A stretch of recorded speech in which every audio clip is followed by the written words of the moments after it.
Kados, Kados, Kados, Yahweh Sebaot, Asher Ahaya Vehove Vehavo. Kudus, Kudus, Kuduslah Yahweh, Elohim pencipta alam semesta.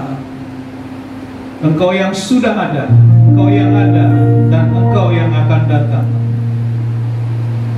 Segala kemuliaan, segala hormat, dan kuasa hanya kepada Engkau ya Yahweh Elohim. Karena Engkaulah yang telah menciptakan segala sesuatu, dan oleh atas perkenananmu kami semua ada dan diciptakan di dalam Adonai Yesus HaMashiach, Mesias kami, Juru Selamat kami yang hidup. Dengan penuh ucapan syukur ya Bapa Yahweh, pada pagi hari di hari Sabat yang kudus ini, kami berada di Kehilat KPI Mayim Kaim atau KPI Air Kehidupan ini. Kami mau datang ke hadirat-Mu ya Bapa Yahweh. Ampunkan segala kesalahan dan dosa-dosa kami. Layakkan dan perkenankan kami ya Bapa Yahweh masuk di dalam hadirat kemuliaan-Mu, di dalam ibadah Sabat kudus ini ya Bapa, yang Bapa yang perintahkan. Berikan kami hati yang mau mengerti, telinga yang mau mendengar, dan mata rohani kami yang mau melihat kemuliaan dan kebesaran-Mu dinyatakan di hari-hari Sabat yang Bapa yang perintahkan. Roh Kudus yang ada pada diri kami masing-masing, mari bekerjalah. Pimpin kami, tolong kami, ajari kami, sehingga semua ibadah ini dapat menyenangkan dan mengagungkan, meninggikan nama Bapa Yahweh di dalam Adonai Yesus HaMashiach. Kami berdoa untuk saudara-saudara kami dalam perjalanan, biarlah mereka juga tiba di tempat ini penuh damai sejahtera.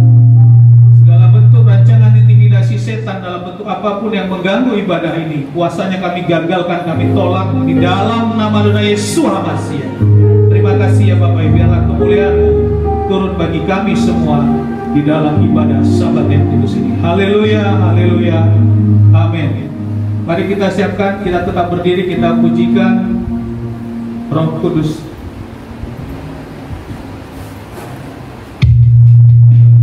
Roh-Mu yang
Asher kisanu memispotam Vetsifanu lesmolkol sofar.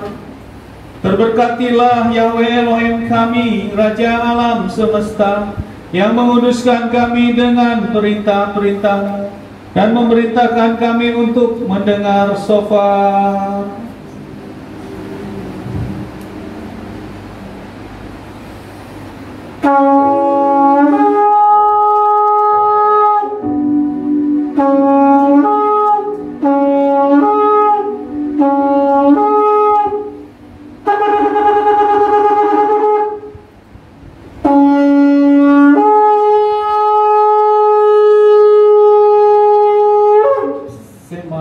Israel.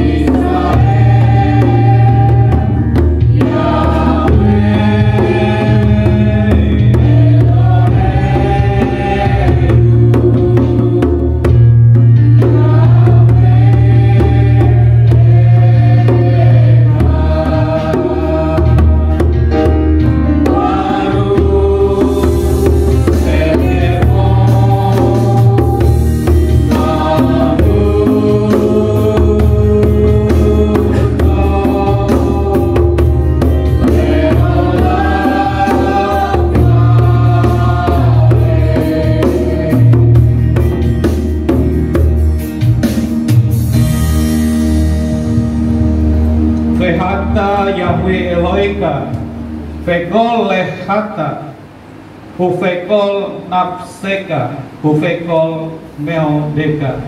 Kasihilah Yahweh Elohemu dengan segenap hatimu, dan dengan segenap jiwamu, dan dengan segenap akal budimu. Mari sama katakan amin.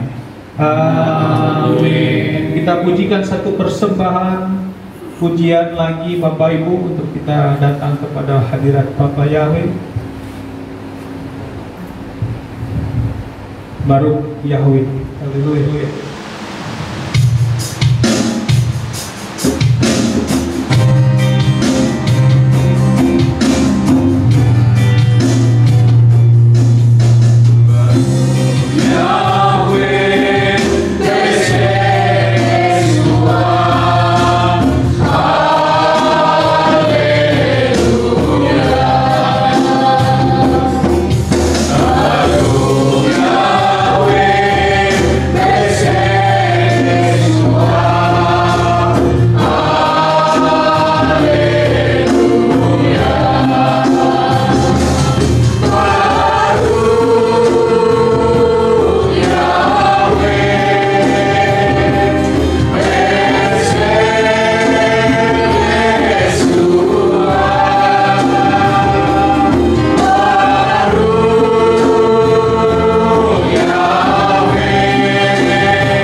kita akan membaca 10 perintah Elohim atau aksara Debarot 10 perintah Bapa Yahweh yang diperintahkan kepada semua umat manusia yang percaya kepadanya untuk melakukannya. Semua berdiri. Anoet Eloeka aseros tetka maeretsi metraim mibet apadi. Akulah Yahweh Elohimmu yang membawa engkau keluar dari Mesir, tanah perbudakan. Pertama, Lo Aleka Elohim Al-Harawi Al-Harawi. Jangan ada padamu Elohim lain di hadapanku. Kedua, Lo Asy Beser Lo Sista Tawer Lo. Jangan membuat bagimu patung dan jangan sujud menyembah serta beribadah kepadanya. Lo Sista Eksen Yahweh Elohika Wasawi. Jangan menyebut nama Yahweh Elohimmu dengan sembarang. 4. Sabat Ekios dan Sabat Ekakso. Ingat hari Sabat untuk menguduskannya. 5. Kabet et Afika wien epeka. Hormati ayah dan ibumu. 6. Lord Isa, jangan membunuh. 7. Lord Isa, jangan berzina. 8. Lord Isa, jangan mencuri. 9. Lord jangan mengucapkan saksi dusta. 10. Lord jangan mengingini barang apapun yang dimiliki sesamamu. Mari samakan amin. Amin. Silakan duduk Bapak Ibu, anak-anak maju ke depan.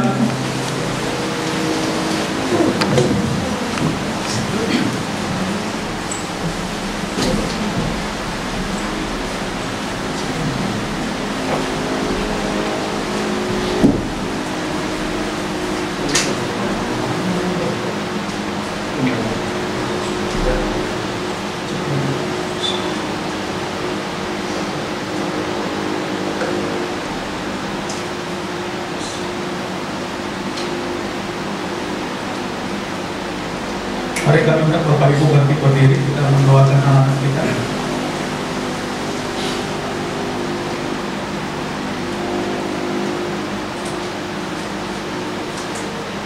Bapa Yahweh yang kami sembah di dalam Adonai Yeshua HaMashiach, di hari Sabat yang kudus ini ya Bapa Yahweh, kami membawa anak-anak kami ini ke dalam hadirat kemuliaan-Mu ya Bapa Yahweh.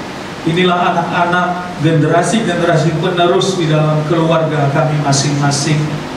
Kami membawa mereka, seluruh kehidupan mereka, roh, jiwa, dan tubuh mereka ke dalam hadirat kemuliaan-Mu ya Bapa Yahweh. Di dalam pertumbuhan anak-anak ini, biarlah proteksi dan perlindungan Bapa Yahweh yang sempurna melindungi anak-anak dimanapun mereka berada.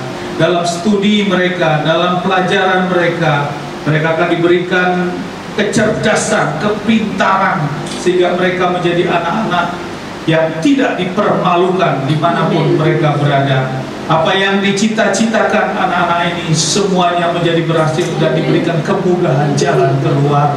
Terima kasih ya Bapak Yahweh.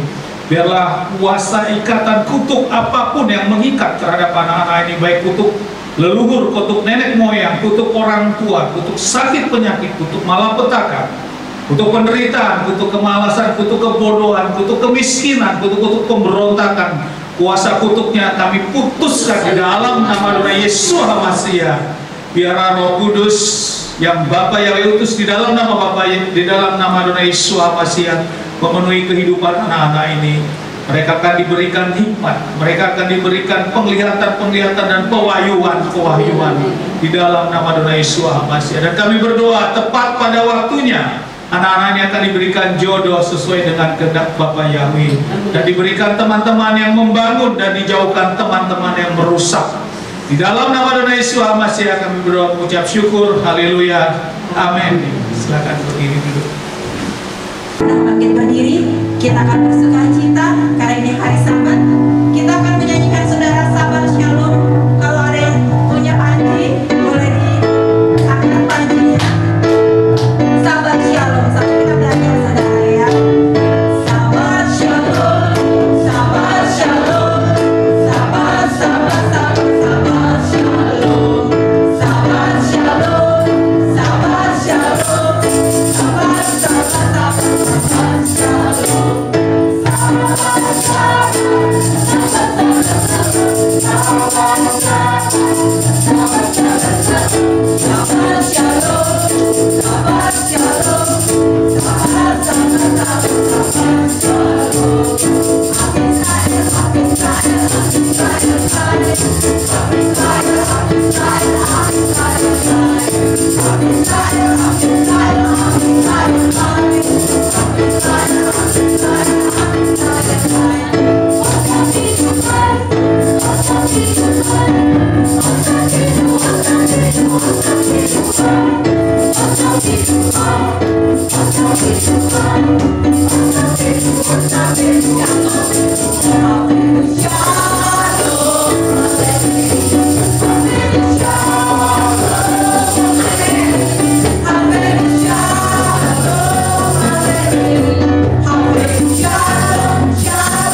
benar-benar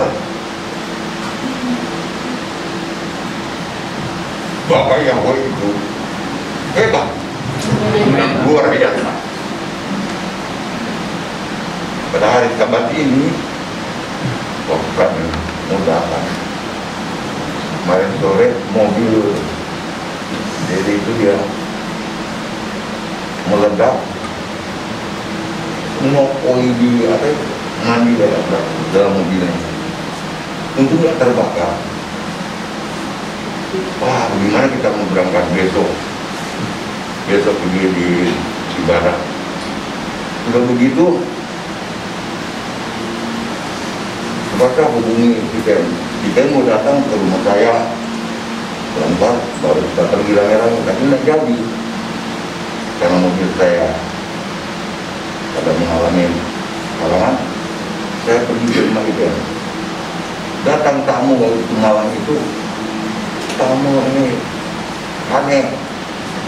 Sudah tahu kita mau hari Sabat besok, saya mau ke Mayeri. Kita bangun pagi, jauh tempat kita pergi. Tapi orang itu dia duduk sampai hampir jam 1. Bagaimana? Kita kan tidak bisa usir ya. Cuma dalam hati, saya masuk ke dalam, saya berdoa aja.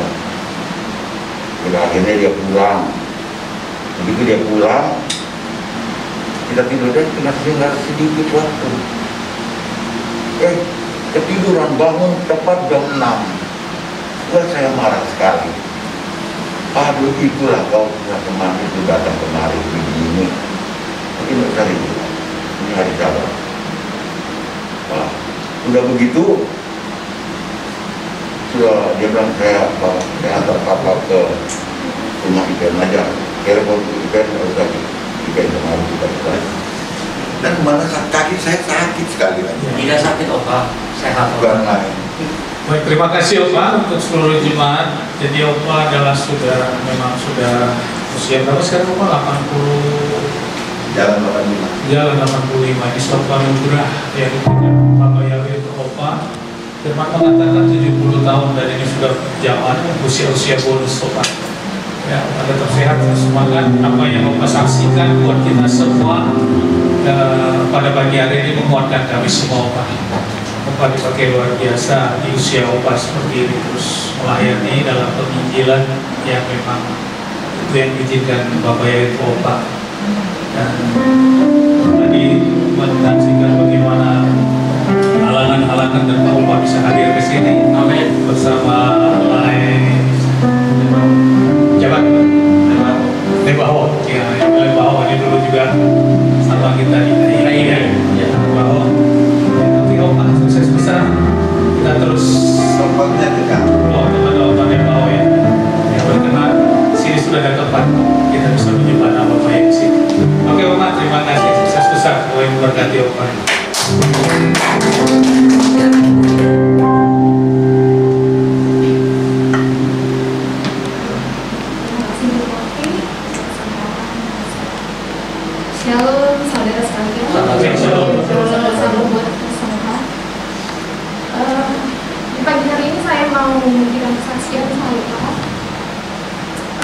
sebenarnya dari minggu lalu pengen kesaksian, tapi nggak jadi karena kesaksian Pak Bambang ya. Terus saya pikir, tapi dalam hati kok kayak itu nggak tenang, disuruh kesaksian terus seperti itu. Jadi saya di bagian ini saya kesaksian. Oke, sebenarnya ini saya mau mempersaksikan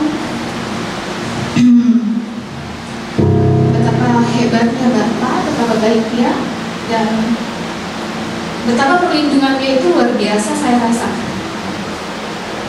Ini sebenarnya kejadian beberapa bulan yang lalu, tepatnya di bulan Maret, April, Mei, dan Juni. Saya bekerja di salah satu rumah sakit swasta di Jakarta. Saya seorang perawat, dan memang ini di awal wabah, bukan wabah ya, pandemi ini sudah menjadi pandemi karena seluruh dunia mengalaminya. Di awal pandemi ini terjadi di Indonesia, tepatnya di bulan Maret. Waktu itu ada dokter spesialis saraf di tempat kami yang positif COVID. Dan memang dua orang dokter ini adalah dokter-dokter yang setiap hari kami ketemu, setiap hari kami komunikasi dengan mereka, setiap hari kami kontak dengan mereka. Dan saat itu APD belum seperti saat ini. Jadi pada saat itu kami masih menggunakan masker saja. Nah, ketika itu dua dokter ini, satu dokter itu sudah tua, yang satu muda. Begitu kami tahu mereka positif COVID, jujur pada saat itu kami para perawat yang setiap hari kontak dengan dua orang dokter itu kaget. Waduh, ada kekhawatiran tersendiri tentunya. Waduh, dua orang dokter ini positif.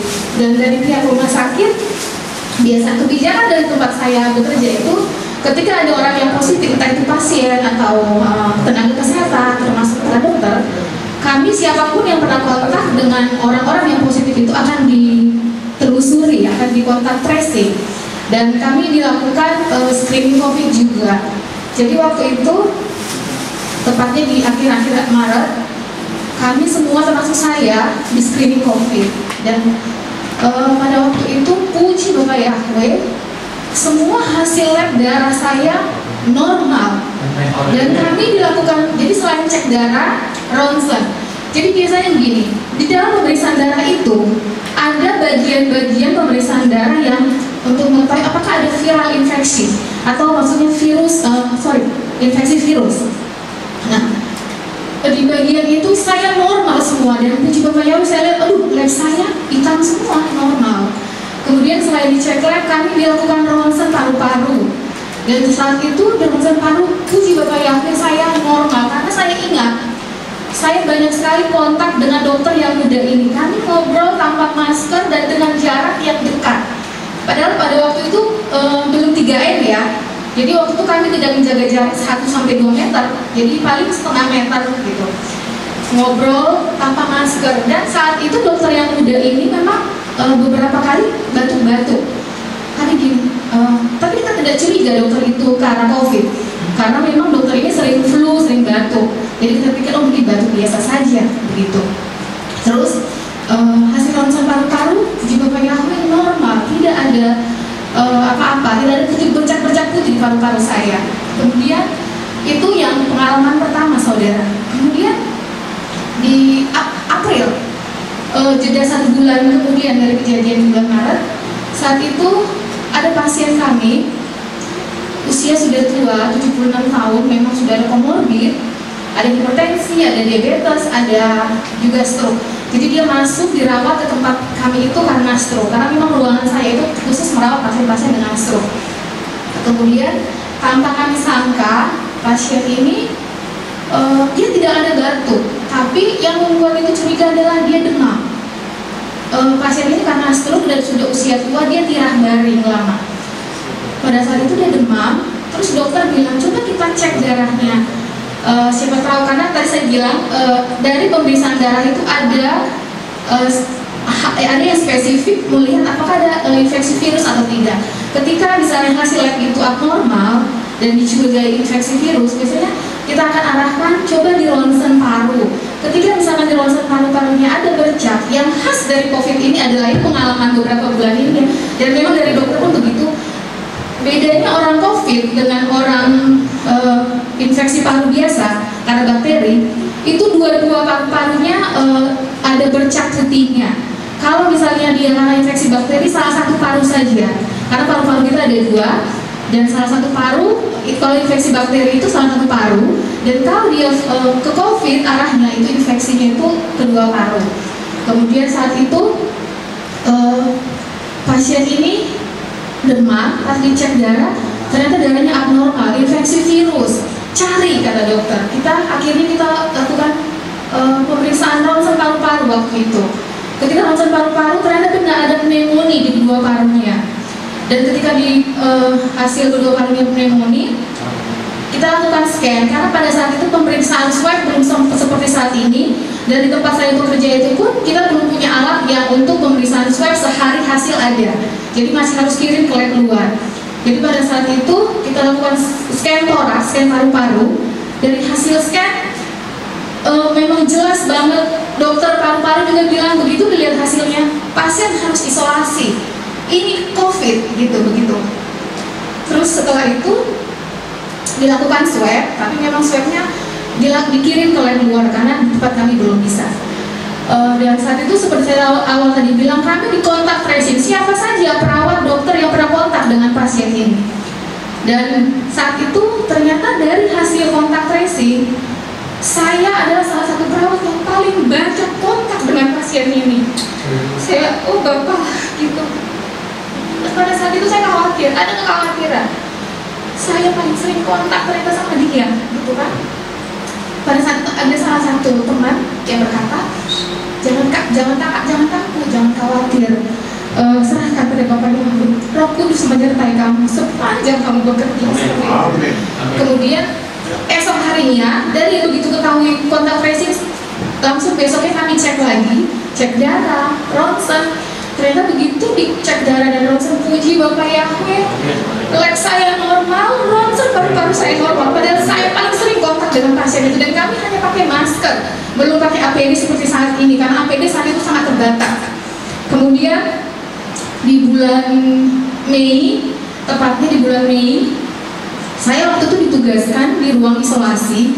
Saat itu belum seperti saat ini, saat itu adanya ODP, PDP, dan yang positif COVID. Nah, saat itu saya ditugaskan selama 1 minggu di ruangan pasien dengan ODP dan PDP, di ruangan isolasi. Jadi waktu saya bekerja harus dengan hazmat.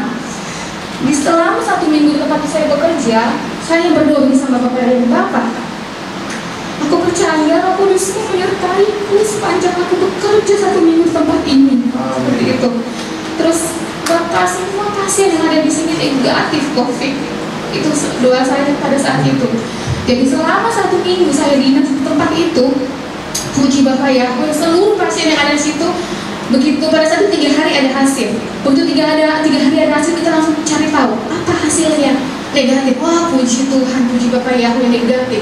Jadi selama saya dinas 1 minggu di ruangan itu, nggak ada pasien yang COVID, semua negatif hasil swabnya.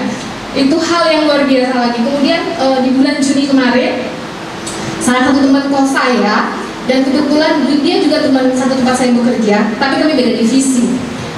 Di tempat kos, namanya kita tinggal satu rumah, satu tempat.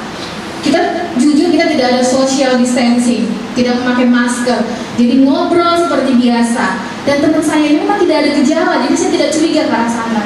Ternyata pada saat itu atasan saya ngomong gini ke saya, Vin, kamu tahu nggak teman kamu itu satu kosmu positif?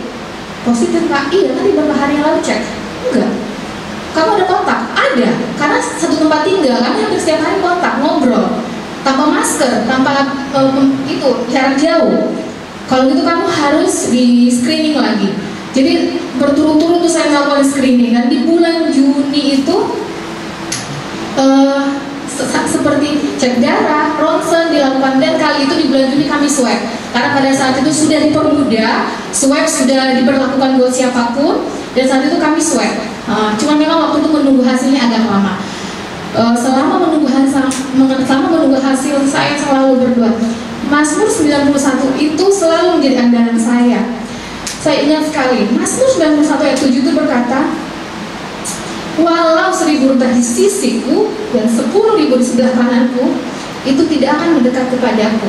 Ayat 9, sebab Bapa Yahweh adalah perlindunganku, yang maha tinggi adalah tempat kediamanku. Selalu seperti itu. Dan puji Bapak Yahweh, begitu hasil keluar, saya sih bingung juga, kenapa hasil lama? Ternyata saya negatif. Jadi kata pihak petugas laboratorium, biasanya positif akan langsung ditelepon, akan langsung diisolasi. Jadi yang biasanya negatif agak lama hasilnya. Oh begitu. Dan puji Bapak Yahweh, saya merasa perlindungan Bapak Yahweh itu begitu luar biasa. Bapak itu sangat baik. Saya sampai, oh Tuhan. Beberapa teman-teman saya, bahkan ketika pasien kami yang ada pasien itu, teman saya yang jarang kontak, malah hasil labnya dia banyak yang abnormal, dan beberapa teman saya harus diisolasi karena hasil ronsen, hasil lab, dan mereka ada keluhan-keluhan. Sementara saya tidak ada gejala, tidak ada keluhan. Lab saya normal, ronsen saya normal, bahkan yang terakhir itu swab saya negatif. Saya, Bapak, kamu baik banget. Puji Bapak ya, perlindungan Bapak itu sungguh dahsyat, sungguh luar biasa, dan itu membuat saya, wow, Bapak itu sangat mempesona saya. Kamu tuh mengagumkan sekali Bapak. Tak kusangka seperti perlindungannya itu, dan itu dengan APD yang terbatas saat itu. Amin. Makanya saya, oh Bapak, dan sejak itu saya tidak takut, tidak khawatir. Amin. Karena memang sudah saya alami secara langsung bagaimana perlindungan Bapak buat saya. Itu saja saudara yang ingin saya saksikan, sebab di dalam hati ngomong disaksikan betapa hebat Bapak begitu. Oh iya. Makanya saya menulis dari belakang, menulis saksian ya seperti itu. Dan saya bersyukur lega rasanya sudah dikeluarkan dan sudah memberi kesaksian betapa hebat perlindungan Bapak Yahweh. Maaf, saya boleh nyanyi Pak? Saya boleh nyanyi lagu ini, salah lagu kesukaan saya. Hallelujah.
saksi lagi, Pak Lutan, silakan. Pasal 2 di ruang kesaksian.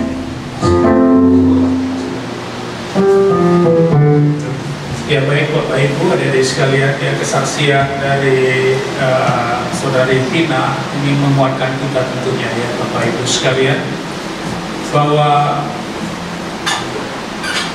memang itulah kehendak Bapa Yahweh. Kalau kita melekat kepada Bapa Yahweh, hal itu tidak akan terjadi. Seperti yang saya sampaikan, dunia ini memang dikuasai oleh kuasa setan, tapi pengendali dunia ini adalah Bapa Yahweh. Amin Bapak Yahweh. Dan kita melekat kepada sang pengendali, yaitu Bapa Yahweh, sehingga kita diluputkan semuanya. Kita tetap lakukan protokol kesehatan dimanapun, tapi bila proteksi Bapa Yahweh, kita melekat kepada sang pemilik kehidupan ini. Saudari Vina sudah menyaksikan buat kita semua. Tidak ada yang dikhawatirkan dalam hidup ini kalau kita memang berjalan di dalam aturan dan ketetapan Bapak Yahweh. Saya katakan di sini juga, saya sharing kepada pengerja, selama kita menjalankan ketetapan Bapak Yahweh, perintah Bapak Yahweh, seperti sahabat seperti ini, bila Bapak menghendaki, kita pun dipanggil, kita dipanggil dalam kemuliaan Bapak Yahweh. Tapi alangkah konyolnya kita melakukan ibadah-ibadah yang tidak sesuai diperintahkan Bapak Yahweh, yang memang tidak diperintahkan, dan saat itu kita dipanggil, itu beda. Itu konsep kita KPI Maika itu. Jadi ini menjadi suatu kekuatan bagi kita. Mari jangan khawatir, kita kembalikan kepada firman-Nya, kembali ke Torah-Nya, hukum-hukum Bapak Yahweh, kita taat ke sana. Kalau tidak, gak usah capek, energi kita kebuang banyak. Kita diatur oleh aturan-aturan manusia yang mengatur sinode-sinode, kelompok-kelompok yang begini-begini. Itu dilakukan, tapi itu tidak sesuai dengan hukum Bapak Yahweh. Energi kita terbuang dan Bapak tidak berkenan. Seperti saya sampaikan, zaman Nuh itu tidak banyaknya 8 orang yang berkenan kepada Bapak. Yang berkenannya apa? Yang melakukan perintah dan ketetapan. Kita mendoakan terus Bu Vina, karena ganda-ganda ke depan masalah COVID adalah perawat-perawat dan dokter, dan begitu banyak dokter sudah juga meninggal. Tapi kita kesaksian tadi menguatkan kita semua dan menguatkan saya juga. Mari kita lekat kepada sang pemilik kehidupan. Jangan ragu, jangan khawatir. Ini zaman sudah seperti ini. Kalau kita kendor bermain-main lagi, inilah waktunya kita buat, kita kembalikan lagi, disumpahkan bahasa Ibrani, ditarik, dikembalikan lagi masuk ke ajaran, ke polanya Bapak Yahweh. Kita berjalan di situ, maka kita menjadi bagian yang dipilih. Kita dipilih Bapak Yahweh, proteksinya begitu. Karena COVID, pandemi, virus tidak kelihatan kasat mata, dengan lingkungan yang seperti itu dan alat yang sederhana. Dan puji Bapak Yahweh, Vina dilindungi. Karena Vina melekat kepada sang pemilik kehidupan. Proteksi itu sempurna. Kita berdoa terus, dan Vina juga rajin sebagai tim pendoa di sini. Ya, proteksi itu akan terus Bapak Yahweh nyatakan dalam kehidupan kita. Amin Bapak Ibu, kuatkan kita, meneguhkan kita. Silakan.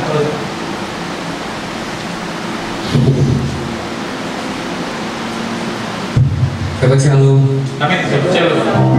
Ya, terima kasih saya ada di depan ini untuk menyaksikan luar biasanya perlindungan Bapak Yahweh di dalam Yesua HaMashiach. Bulan lalu saya ada beli handphone, dan handphone itu masih terbaru. Namun setelah berjalan sebulan, seminggu sebelumnya, saya ada musibah. Handphone itu hilang.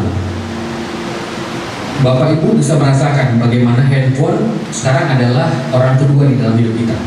Kita pasti selalu membutuhkan dan setiap waktu cari handphone kita. Dan handphone saya itu hilang. Pada saat itu saya mau mengejar untuk RF Sabar. Handphone itu hilang dan saya tiba di rumah. Ada sekitar 30 menit. Panik dan saya ingat, aduh, saya langsung berdoa. Lalu berdoa, dan April anak saya itu langsung cepat, Papa saya cari saja. Puji Bapak Yahweh, dia kembali lagi ke tempat itu yang ramai orang, dan handphone itu kembali. Itu luar biasa. Saya merasakan, karena zaman sekarang handphone baru pasti orang berniat untuk hal yang tidak baik. Saya bersyukur kepada Bapak perlindungannya. Dan seperti terjadi lagi untuk yang kedua kalinya. Saya belanja ke supermarket dan handphone itu hilang lagi. Tapi dalam waktu sekitar 20 menit saya tahu ini pasti keteledoran saya. Ini saya yang salah. Namun kembali lagi, waktu saya kembali lagi, handphone itu begitu banyak orang, tidak ada satupun yang ngambil. Dan saya lihat, wah itu handphone saya langsung ambil, haleluya. Saya pulang, saya berlutut, saya minta ampun sama Bapak. Kesaksian saya menyatakan bahwa kuasa topang doa itu menyelamatkan kita dari barang terkecil sampai terbesar. Ya, Kuasa daripada doa, karena siapa yang bisa melihat, yang menjaga, saya percaya Roh HaGodes menjaga, karena saya anak Bapak Yahweh. Jadi sampai hal terkecil pun Bapak Yahweh tidak mau, karena di dalam handphone itu ada nomor-nomor penting jemaat-jemaat dan ada foto-foto untuk didokumentasikan. Puji Bapak Yahweh. Jadi semua barang yang ada pun baik Bapak Ibu topang doa, didoakan. Karena itu luar biasa kekuatan daripada doa. Terima kasih, sekian kesaksian saya. Shalom. Shalom.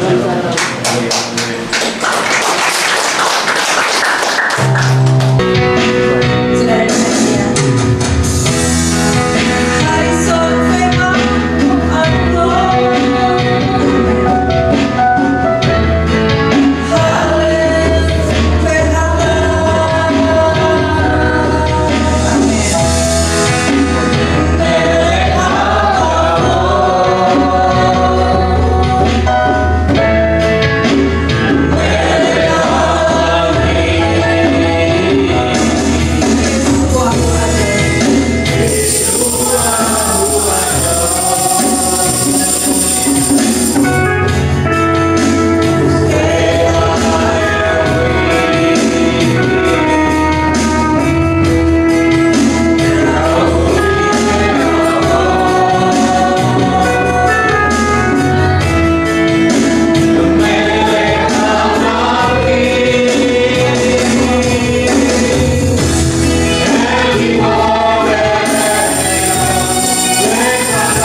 Biarlah semua pujian penyembahan kita yang sudah kita angkat menjadi sesuatu yang harum, yang istimewa kepada Bapa Yahweh di Sabat yang kudus ini. Amin Bapak Ibu. Dengan kerinduan hati kita terus masuk di dalam hadirat Bapa Yahweh pada pagi hari ini, kita akan mendengarkan pedafar atau firman yang akan sama-sama kita dengarkan, yang sama-sama kita akan renungkan dengan satu tema, yaitu tentang ular tembaga. Bapak Ibu sekalian, saya merubah sedikit tentang kemarin sudah saya sampaikan, kita berbicara tentang masuk kepada Mishpot 613. Namun saya melihat kalau kita men-sharingkan itu di dalam kebaktian umum seperti ini, sepertinya kurang begitu tepat. Karena ini adalah kebaktian umum, nanti kita ambil session dalam pendalaman Alkitab atau skenario tertentu, itu lebih tepat. Karena kita di sini adalah banyak jemaat, mungkin ada yang baru juga, ada yang jadi terputus. Maka untuk tema-tema di dalam hari Sabat kita alihkan, tidak meneruskan tentang Mishpot yang 613 yang kemarin sudah kita sampaikan. Karena ini biar kita semua sama mendapat hal itu. Bapak Ibu, mungkin Bapak Ibu bisa melihat situasi ruangan kita sebelum kita masuk firman. Kita di belakang sana mungkin bisa lihat Bapak Ibu. Lihat dulu ke belakang, atas sana mungkin udah lihat ada visi misi KPI Mayim Kaim ya. Visi misi kita atau KPI Kehilat Pemulihan Indonesia Mayim Kaim atau Air Kehidupan, itu nama kehilat kita. Visinya menjadikan gembala, pengerja dan jemaat KPI Mayim Kaim masuk dalam pilihannya Bapak Yahweh. Dasar firmannya di Matius 22 ayat 14. Kemudian misinya mengubah rupakan pembaharuan pikiran gembala, pengerja dan jemaat KPI Mayim Kaim untuk menjadi sesuai dengan kehendak Bapa Yahweh yang baik, yang berkenan dan yang sempurna. Di Roma 12 ayat 2. Itu adalah visi misi daripada kita. Biar kita dirubahkan cara berpikir kita yang lama menjadi hal yang baik, berkenan dan sempurna. Sempurna itu adalah yang menyempurnakan Bapa Yahweh sendiri. Ya, karena kesempurnaan itu sesungguhnya milik Bapa Yahweh. Ya, kita menuju baik, berkenan dan masuk kesempurnaan yang menyempurnakan adalah Bapa Yahweh. Bapak Ibu, sharing firman kita pada pagi hari ini di hari Sabat yang kudus tentang ular tembaga. Dasar firmannya adalah di Bilangan 21 ayat 4 sampai 9.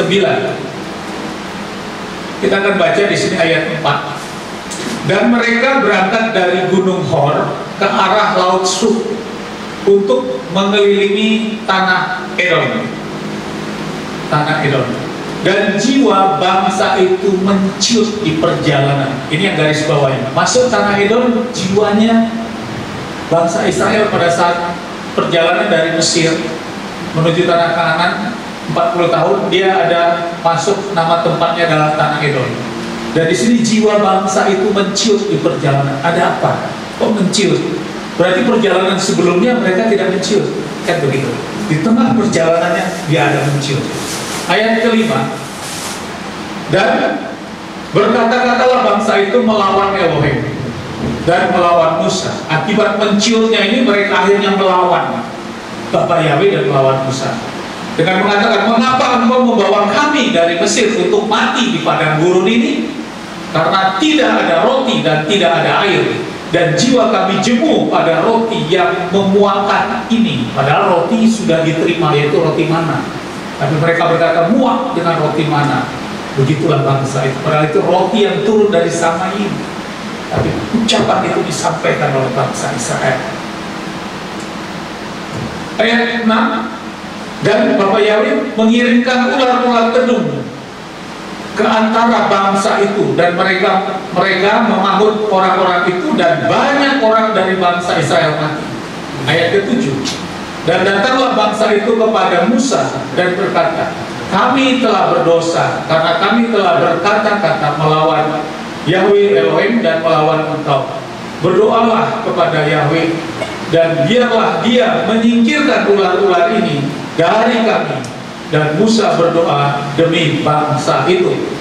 Ayat 8. Dan berfirmanlah Elohim Yahweh kepada Musa, buatlah bagimu seekor ular tedung dan taruhlah dia pada sebuah tiang, dan akan terjadi setiap orang yang dipanggul tetapi dia melihat hal itu, maka dia akan hidup.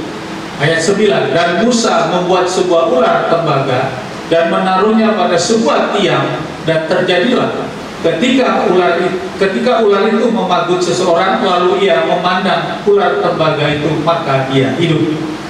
Saudaraku, kekasih-kekasih memulai oleh Hamasya, ini adalah proses yang terjadi saat Musa memimpin bangsa pilihannya, bangsa Israel, dari Mesir menuju ke tanah Kanaan.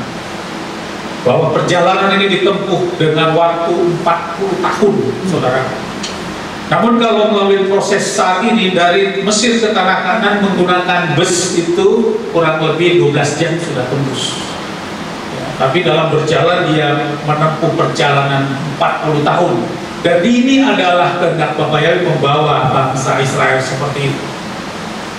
Dan bangsa Israel itu bukan murni bangsa Israel, mereka terdiri juga ada bangsa-bangsa lain di dalam. Ya, kelompok bangsa-bangsa lain juga ada. Jadi bukan bangsa Israel seluruhnya, tapi ada juga bangsa-bangsa lain yang ikut di dalamnya. Pada saat melakukan eksodus atau keluar dari Mesir menuju tanah Kanaan. Kenapa? Di sana itu ada budaknya, ada pelayannya, itu bukan orang Israel. Jadi mereka ikut. Kalau kita lihat bagaimana perjalanannya seperti ini, Bapak Ibu, ini peta mapnya kurang lebih seperti ini dari Ramses ini menuju tadi tanah Edom di sini. Jadi mereka sudah melakukan berapa kali berhenti dan berkemah. Sesungguhnya dari sini bisa jalan lurus, bisa, tapi Bapak Yahweh tidak mengendaki. Mereka berputar seperti ini. Ini rancangan Bapak Yahweh. Berbicara 40 tahun perjalanan bangsa Israel ini merupakan suatu pernyataan di dalam kita dalam menjalani kehidupan ini sesungguhnya di zaman sekarang yang diizinkan. Bagaimana sikap kita dalam mengikuti dan taat terhadap kehendak Bapa Yahweh.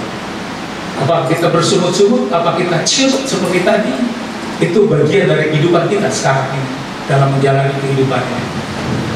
Ini berjalan seperti ini Bapak Ibu, cukup panjang mereka diizinkan dari 40 tahun.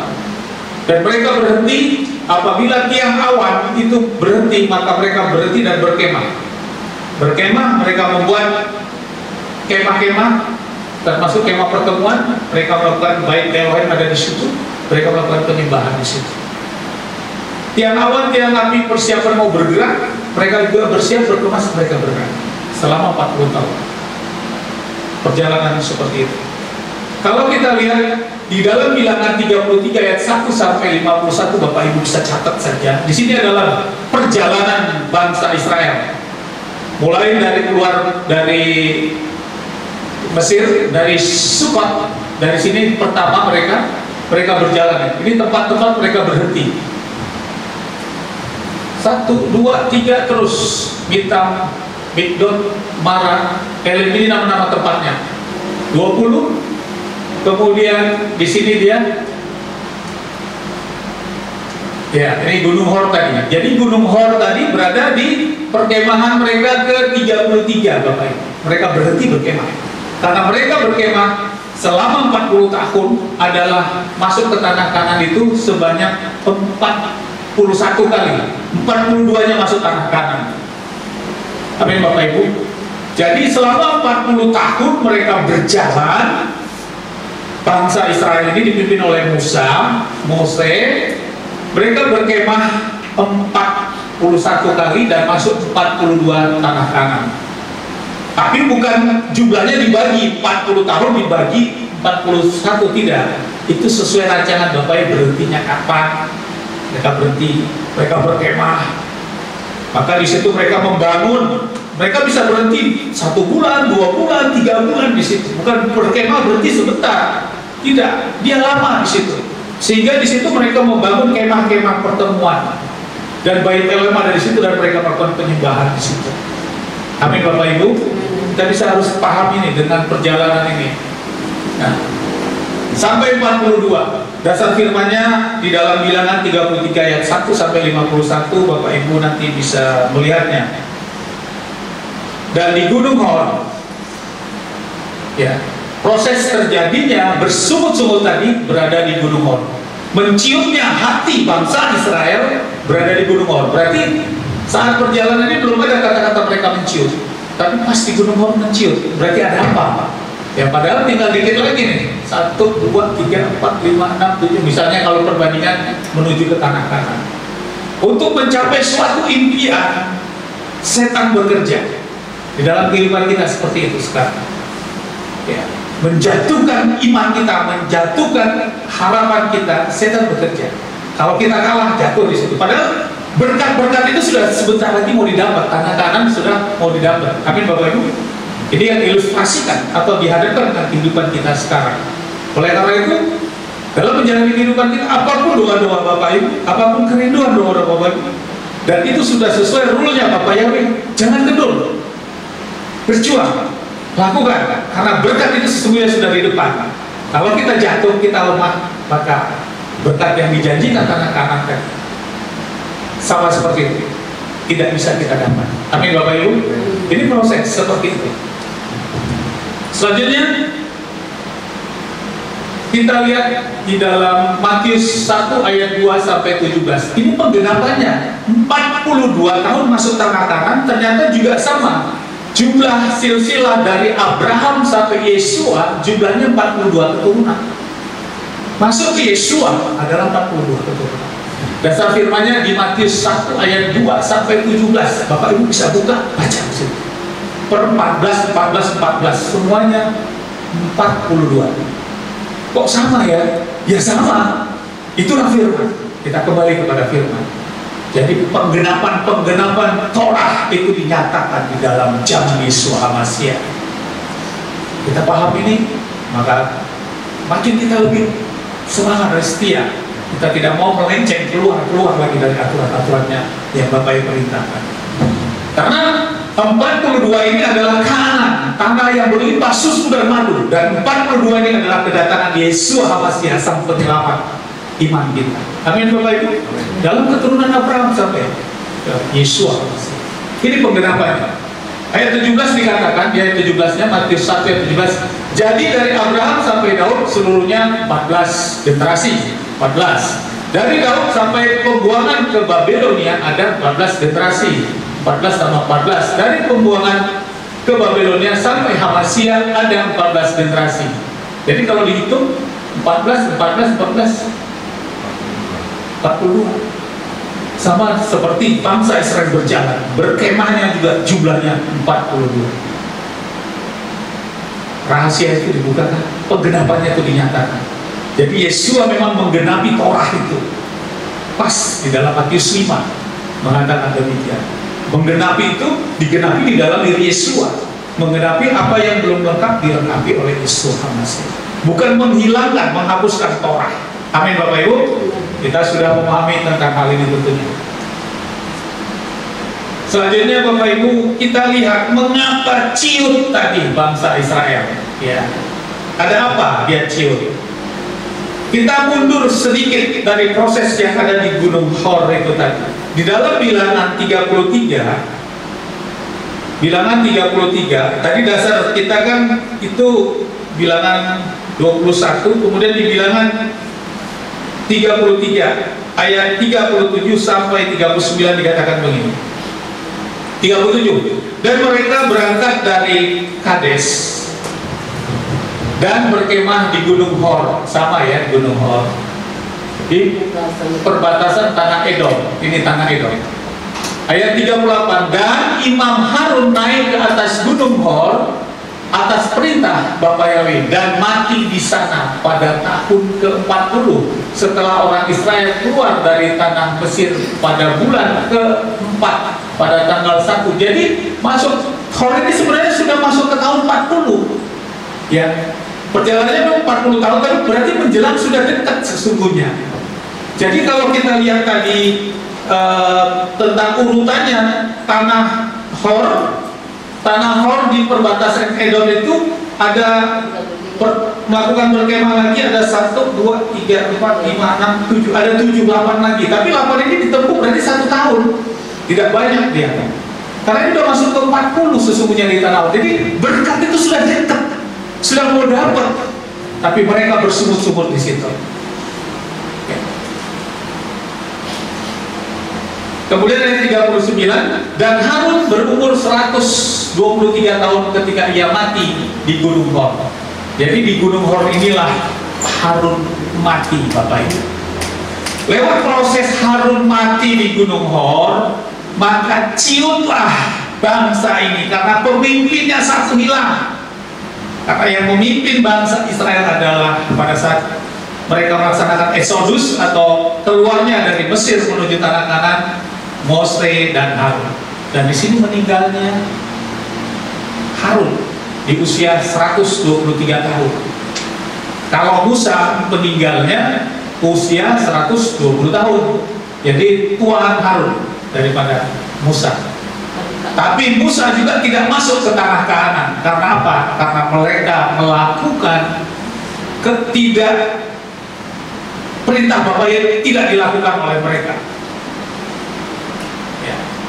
Mereka melakukan, ada perintah Bapa Yahwe, tapi mereka tidak melakukan. Akhirnya Bapa Yahwe tidak mengizinkan bahwa Musa masuk ke tanah Kanaan, bahkan Musa mati. Jadi artinya apa? Perintah Bapa Yahwe itu konsisten, Bapak Ibu. Sama seperti kita menjalani kehidupan ibadah-ibadah kita. Kita mau ikut perintah mana? Kita mau ikut perintahnya Bapa Yahwe atau kita tidak?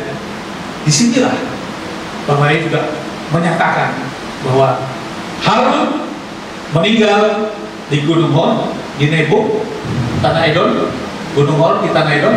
Dia tidak sempat masuk ke tanah Kanaan pada usia 123 tahun. Kemudian untuk Musa, dia meninggal pada usia 120 tahun. Itu di Ulangan 34 ayat 7 tentang usia Musa. Dan Musa meninggal di dataran Moab. Di dataran Moab. Ya. Kalau kita mundur lagi, kita mundur sebentar biar lebih paham. Ini Moab di sini. Di sini Musa meninggal, belum masuk tanah Kanaan. Harun di sini, ini pada tahun ke-40 sudah di sini. Jadi penggenapan tahun 40 masih mereka berkemah. Berarti ini berapa bulan mereka berkemah di sini. Dan Musa meninggal di Moab tepian Yordan. Dasar firman-nya di Ulangan 34 ayat 7 tentang meninggalnya Mose di sini. Dia tidak sempat masuk ke tanah Kanaan. Tanah Kanaan dilimpahkan kepada Yosua untuk memimpin bangsa Israel masuk tanah Kanaan. Bapak Ibu, mereka berjalan Exodus ini bukan hanya berjalan saja ya Bapak Ibu. Mereka menghadapi situasi alam. Satu, mereka menghadapi situasi adanya bangsa-bangsa juga mereka berperang. Mereka berperang, saudara. Bukan hanya berjalan seperti itu. Mereka menghadapi bangsa-bangsa lain yang ada di situ. Dan mereka tetap menang. Karena apa? Karena ada pertolongan Bapa Yahwe di dalam nama Yesus. Amin Bapak Ibu. Jadi kalau melekat kepada Bapa Yahwe, pertolongan itu ya dan amin. Tadi kesaksian tadi luar biasa Bu Vina, ya saudari Vina, ya berbicara COVID virus ini luar biasa, pandemik mendunia. Dan itu seizin Bapa, karena berbicara sedunia. Sama seperti tulah di Mesir. Tulah dinyatakan. Tapi bagi yang meletak kepada Bapa Yahwe seperti Bapa perlindungan, proteksi, tetap meletak. Tapi kita juga tetap jaga protokol kesehatan. Amin Bapak Ibu. Bukan berarti kita juga mencobai Bapa Yahwe. Wah saya kan sudah nampak kemana-mana, wah kita ini tidak juga seperti itu.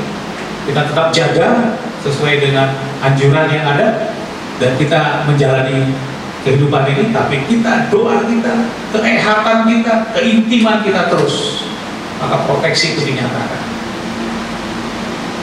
Ini kita kembali tadi ya tentang matinya, kita teruskan. Jadi kematian Harun di usia 123 ini yang menyebabkan bangsa ciut tadi, karena pemimpinnya hilang. Ya, pemimpinnya meninggal, yaitu Harun. Kalau kita lihat saudaraku di dalam Bilangan 20 ayat 22 sampai 29. Kematian Harun dengan melepas jubahnya. Jadi Harun itu Bapak Ibu, karena inilah, jadi kalau dalam keperkenaan Bapak itu, saya merenungkan firman-Nya, Harun yang diizinkan memimpin bangsa, dia melepaskan jubahnya. Jubah itu adalah jubah yang memang diperintahkan. Ya, di dalam Keluaran 28 ayat 1 sampai 43 ini berbicara tentang jubah-jubah ini. Ini berbunyi di sini. Apa ukurannya, di sini pakai apa, benangnya apa, semua tertuang tentang jubah. Sebagai imam besar, Imam Harun itu harus memakai perlengkapan seperti itu. Mulai dari atas kepala sampai bawah. Dan itu dikerjakan oleh bangsa Israel untuk menyiapkan jubah yang dipakai oleh imam besar, dan ini terus dipakai oleh imam besar saat mereka melakukan hari-hari raya kebesarannya. Dia gunakan jubah. Nah, saat meninggal kematian Harun, maka Harun melepaskan jubahnya. Kita lihat, kita baca dulu biar lebih jelas di dalam Bilangan 20, Bilangan 20 ayat. Saya akan baca dari sini biar Bapak Ibu kalau ada Android dan kitab sucinya bisa dilihat. Bilangan 20 ayat 22 sampai 29. Kematian Harun. Dan berangkatlah Bani Israel, seluruh jemaat itu dari Kades dan tiba di Gunung Hor. Sama ya, di Gunung Hor tadi. Dan berbicaralah Yahweh kepada Mose dan berkata, Harun di Gunung Hor, di perbatasan tanah Edom, dengan berfirman, Harun akan dikumpulkan kepada leluhur bangsanya, karena dia tidak boleh masuk ke negeri yang telah kuberikan kepada Bani Israel, karena kamu tidak taat saat firmanku di air Mariba. Jadi pada proses di air Mariba, Bapak Yahweh memerintahkan, karena bangsa ini juga menanyakan, kami haus, kami kelaparan, bagaimana kok tidak ada air. Bapak Yahweh memerintahkan kepada Musa dan kepada, ini tentang kesalahannya di sini dikatakan, saya ulangi lagi ya.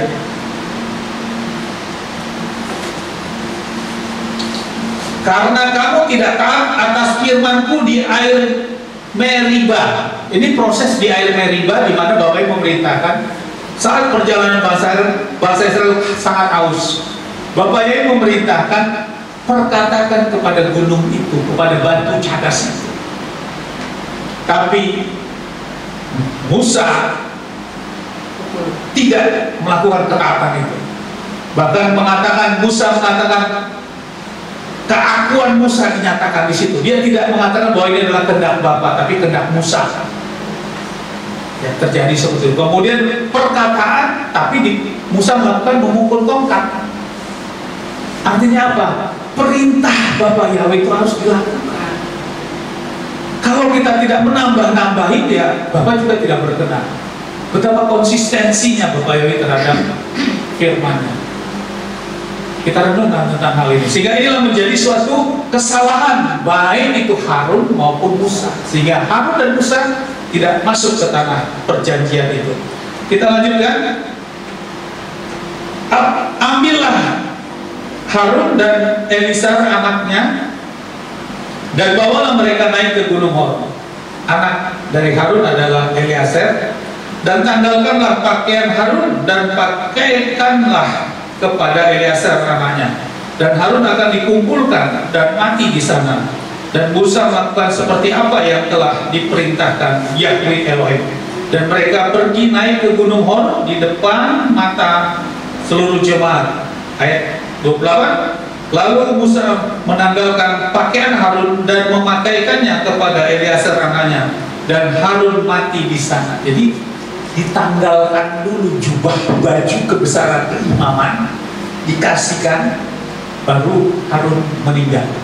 Berarti apa? Otoritas Bapa yang diberikan kepada Harun dicopot dulu, baru diberikan, baru Harun meninggal. Spirit ini dipakai oleh kuasa setan, Bapak Ibu. Ya, konsep ini dipakai oleh kuasa setan. Di mana kita sering melihat ada orang yang susah mati, ya sudah. Kenapa? Karena dia ada ikatan kepada kuasa-kuasa lain, tidak mati-mati. Konsep ini, yang konsep tentu konsep berbanding terbalik dengan hukum Bapaknya. Berarti ada sesuatu yang masih mengikat, yang harus dilepaskan, sama seperti Harun, ada jubah yang harus dilepaskan. Jadi kalau Bapak Ibu menghadapi saudara ataupun teman yang belum mati-mati menyiksa, berarti ada sesuatu. Bisa diterima Bapak Ibu? Ambil sikap, nggak usah tunggu Bapak Gembala, tunggu lain. Roh kita sama di dalam Bapak Ibu, dalam ada Yesus Masih. Ambil minyak urapan, tumpangi, kita berdoa dalam nama Bapak Ibu, putuskan itu, dibuka kuasa-kuasa yang mengikat, sama perkatakan seperti membuka jubahnya. Itu konsep setan yang memakai konsep ini. Jadi berbicara kuasa setan itu sesungguhnya bekerja sama seperti berbanding terbalik dengan perintah-perintah Bapak Yahweh. Sudah itu saja. Jadi kita nggak usah jauh-jauh berpikir terlalu banyak tentang berbicara kulturisme. Dia sifatnya berbanding terbalik. Maka baru mati. Sama seperti itu, dia ada ikatan-ikatan, mungkin perdukunan, persantetan, pelet dan sebagainya yang ada ikatan. Belum mati, kita, wah ini gimana belum mati? Ada yang bawa, wah buka itu sengnya dibuka biar mati. Wah buka ini. Gak perlu. Kita yang sudah mengenal dan percaya kepada Bapak yang tidak ada ritual-ritual itu, bawa, ambil minyak urapan, kita doakan, putuskan, selesai. Tinggal. Tapi memang dibilang wah kejam. Kok didoain pendeta malah mati? Kok didoain gembala kok malah mati? Ya daripada tidak terputus-putus. Konsep ini yang dilakukan oleh setan.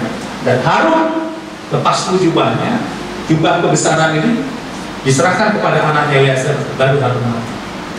Karena perintah jubah ini adalah perintah Bapak Yahweh di dalam Keluaran 28 ayat 1 sampai 43. Ya, termasuk ini semua warnanya dan sebagainya dipunya, dan ini dipakai oleh imam besar. Sekarang ini yang membuat ciut bangsa Israel tadi, sehingga dia menjadi ciut. Di tengah mereka ciut, mereka melakukan bersungut-sungut akhirnya. Tapi kita lanjutkan dulu tentang kematian ini. Dan tanggalkanlah pakaian Harun dan pakaikanlah kepada Eliezer anaknya, dan Harun akan dikumpulkan dan mati di sana. Dan Musa melakukan seperti apa yang telah diperintahkan Elohim Yahweh. Dan mereka pergi naik ke Gunung Hor di depan mata seluruh jemaat. Lalu Musa menanggalkan pakaian Harun dan memakaikannya kepada Eliezer anaknya. Dan Harun mati di sana di puncak gunung itu. Dan turunlah Musa serta Eliezer dari gunung itu. Dan seluruh jemaat melihat bahwa Harun telah mati. Dan seluruh keluarga Israel menangisi Harun 30 hari. Mereka bersedih dan bersuka sangat kehilangan sosok pemimpin yang sudah bersama-sama oleh Harun selama perjalanan 40 tahun. Sehingga itu mereka membuat menjadi ciut. Dan akibat ciut, maka mereka mulai melakukan bersungut-sungut, melakukan tindakan-tindakan seperti yang kita baca tadi, bagaimana sebagai dasar firman-Nya. Mereka mengatakan, mengapa engkau membawa kami dari Mesir untuk mati di padang gurun ini? Karena tidak ada roti, tidak ada air, dan jiwa kami pun jemu pada roti yang memuakkan ini. Jadi ada proses kematian Harun, tapi mereka juga muncul jiwa kesungut-sungutannya itu terjadi. Sekarang kita masuk tentang ular tembaga tersebut. Di dalam Bilangan 21 ayat 4 sampai 9 tadi. Di sini dikatakan ada 4 poin yang harus kita renungkan. Pertama, yang dilakukan oleh bangsa itu, bangsa Israel, bersungut-sungut melawan Yahweh dan Mose. Mereka bersungut-sungut. Arti bersungut-sungut ini mereka, ya, saya dipimpin, tapi kok saya menderita, sengsara seperti ini. Padahal mereka juga diberikan perlindungan itu sudah luar biasa, tapi tidak puas, saudara.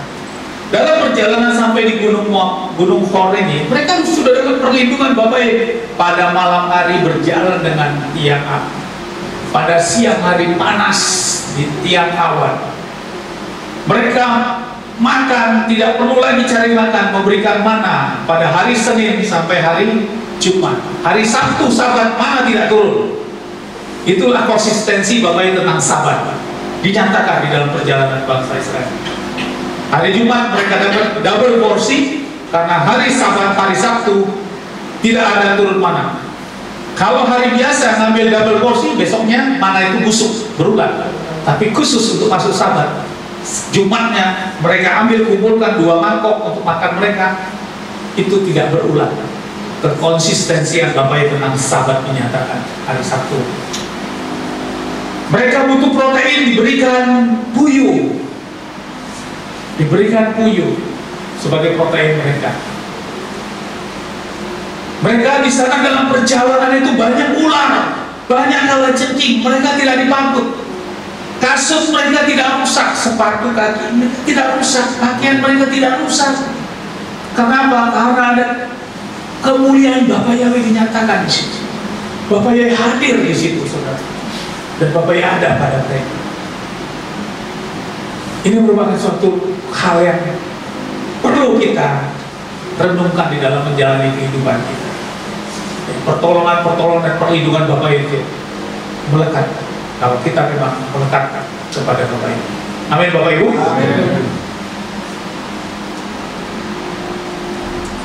Yang kedua, Yahweh Elohim mengirimkan ular-ular tedung dan memakut banyak orang mati. Akhirnya mati. Mereka bersungut-sungut.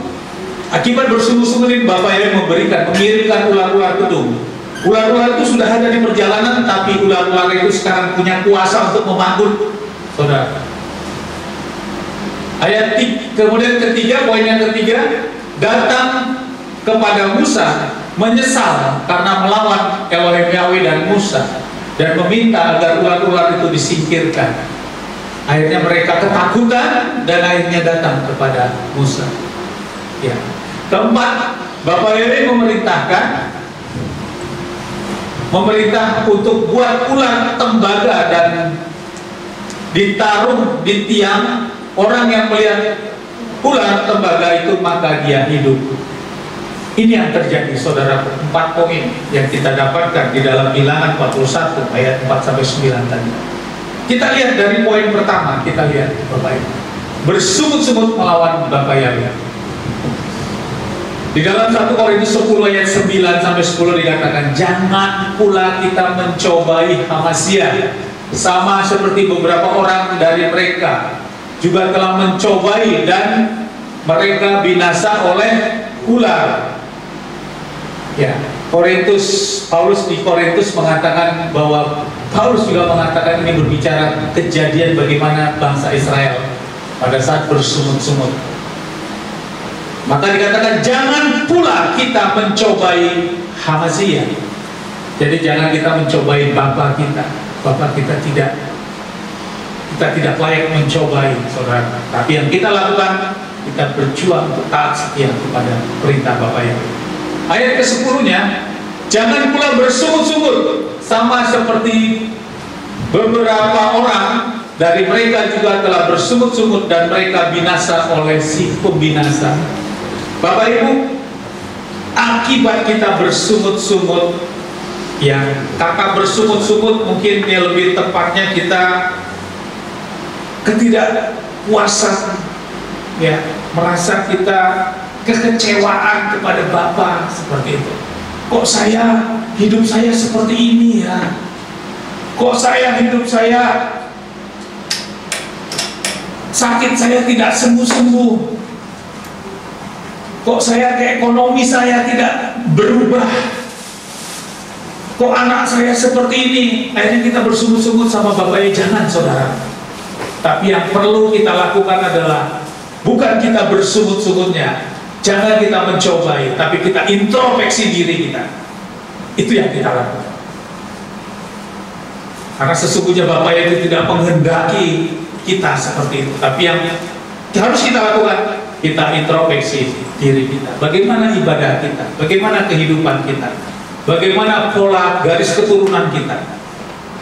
Ya, ikatan-ikatan kutub itu masih ada ya Bapak Ibu, kalau belum diputuskan. Ya, kutub mulai ke kutub leluhur nenek moyang semua itu masih mengikat kalau itu belum diputuskan. Bagaimana memutuskannya? Ya, tentu pertama kita percaya kepada Bapak Ibu dalam Adonai Yesus Masiah. Kemudian kedua kita materaikan dengan pembaptisan kudus. Dan kita menjalani kehidupan kita iman yang teguh kepada Bapak Ibu. Maka kutub-kutub keturunan itu putus. Tapi kita tetap juga berdoa terus, sama seperti Adam, Hawa mendapat kutub. Ya. Sebagai kesaksian saya mempunyai 4 orang anak, ini istri saya. Anak pertama saya, Timotius Jenada, lahir anak pertama, 15 menit. Sesungguhnya wanita itu akan bersusah untuk bersalin. Kutub itu dinyatakan secara umum manusia wanita akan sulit bersalin. Ya ibu-ibu yang sudah pernah melahirkan, ya susah. Bukaannya bukaan 2 lah, bukaan 3, saya nggak ngerti bukaan itu gimana. Sampai bukaan 2, belum, pulang lagi. Terus pulang, datang lagi, bisa 3 hari, 4 hari bolak-balik ke rumah sakit. Tapi puji Bapak Yahweh, istri saya sama ini anak saya yang paling besar. 15 menit Bapak Ibu masuk rumah sakit, pagi-pagi bener, saya lagi duduk, saya berdoa, baru keluar bidan, Pak ini anaknya, ini bener, nah iya, cepat sekali, iya Pak ini anak Bapak, bener, menetes air mata. Pertanyaan, apa sih yang dilakukan Pak Esa? Saya paham tentang konsep kutub. Saya sudah menerima Bapak Yahweh di tahun 2000. Istri saya, kami menikah 2002. Saat begitu positif istri saya hamil, yang saya lakukan sebagai imam, doa puasa. Saya lakukan doa puasa. Seminggu sekali itu saya lakukan doa puasa. Setiap hari saya tumpang tangan saya ke perut istri saya putuskan segala puasa untuk sulit bersalin di dalam nama Bapa, di dalam nama Adonai Yesus Masiah.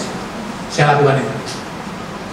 Itu terus sampai setelah positif hamil, itu terus saya doakan, saya lakukan itu. Orang tetangga-tetangga sebelah, karena saya waktu itu masih di asrama. Di asrama biasalah, sebelah ini rumah, sebelahnya rumah. Ibu-ibu banyak lagi hamil semua. Ya, anaknya kecil-kecil semua, seperti asrama begitu Bapak Ibu. Saya militer, latar belakang saya militer. Jadi seperti itu kondisi asrama. Ya anaknya kecil, hamil semua begitu, hamil pulang lagi. Di sana baru bukaan sekian, ya bukan. Tapi kita jadi saksi. Masuk 15 menit, masuk. Beratnya 3,5 kilo. Besar. Ini anak pertama. Anak kedua sampai saya baru lagi kira juga sama. Saya lakukan itu. Kira 2 jam, kurang lebih 2 jam. Saya jujur. Kenapa dia 2 jam? Karena saya banyak latihan luar. Jadi konsep tumpang doa saya kepada perut istri saya kurang intensitasnya. 2 jam. Puji Bapak ya, lahir. Yang ketiga, keempat kembar. Dan dua-duanya normal. Orang bilang, kok bisa normal kembar? Biasanya kan beleh, disesat. Tidak, saudara. Saya sudah lakukan praktek tentang hal puasa kutub. Jadi firman kita lakukan, kita praktekkan. Ya, puji Bapak Ibu, mereka semua sehat. Dan lahir kembar juga normal. Dan tadinya mau dipakum, ini yang kedua harus dipakum. Tapi akibat tadi palutan perang doa itu menembus ruang dan waktu. Bagi orang-orang yang sungguh-sungguh datang kepada Bapak Ibu, tembus saudara. Jadi jangan ragu dengan doa kita. Tapi kembali introspeksi kita. Kenapa kok hidup saya seperti ini? Jangan kita bersungut-sungut, saudaraku. Jangan kita mencoba. Yang kita justru introspeksi adalah diri kita. Kita benahi diri kita. Kalau ada pertemuan-pertemuan ibadah, ada doa, kita datang. Kita benar dari situ, nanti ada mendengar, ada hikmat, Roh Kudus menjamah kita, memulihkan kita. Sehingga keluarga kita dipulihkan, hidup kita dipulihkan. Amin. Amin Bapak Ibu. Ini tentang bersungut-sungut. Sekarang kita yang kedua. Yahweh mengirimkan ular tedung. Ya. Yahweh mengirimkan ular tedung dan membangun banyak mati. seperti itu, saudara. Di dalam Ulangan 8 ayat 15 dikatakan, yang memimpin engkau di padang gurun yang besar, menakutkan dengan ularnya yang ganas dan kalajengking serta tanah gersang yang tiada air, yang mengeluarkan air bagimu dari batu cadas yang keras. Artinya Ulangan 8 dalam perjalanan di padang gurun itu banyak. Ada ular yang ganas, ada kalajengking yang ganas. Mereka tidak memagutnya, saudara. Tapi begitu sumut-sumut terjadi, proteksi Bapa Yahweh lepas, sehingga mereka dipagut oleh ular itu, dan mereka mati karena mereka bersungut-sungut kepada Bapa Yahweh. Mereka melakukan pemberontakan karena sudah meninggalnya Harun. Mereka bersungut-sungut dan mereka melakukan pemberontakan. Proteksi Bapa Yahweh tidak ada lagi, hilang. Karena sebelum itu mereka berjalan, mereka menghadapi ini, Bapak. Ada ular yang ganas ularnya. Ada kalajengking. Saya meyakinkan mereka jalan, ada ular, dia tendangin. Ular, nggak apa-apa, nggak dipatuk. Kalajengking, mereka tidur di tenda, ularnya nggak berani datang. Tapi begitu mereka lakukan ini, justru itu datang. Artinya apa, Bapak Ibu? Di tengah kita sudah di dalam pimpinan Bapa Yahweh, kita sudah mengerti kebenaran ini. Walaupun bagaimana intimidasi setan, kita berjuang untuk tetap taat dan setia. Amin, Bapak Ibu. Amin. Ya, saya juga merasakan, saya pernah kendur dalam iman saya.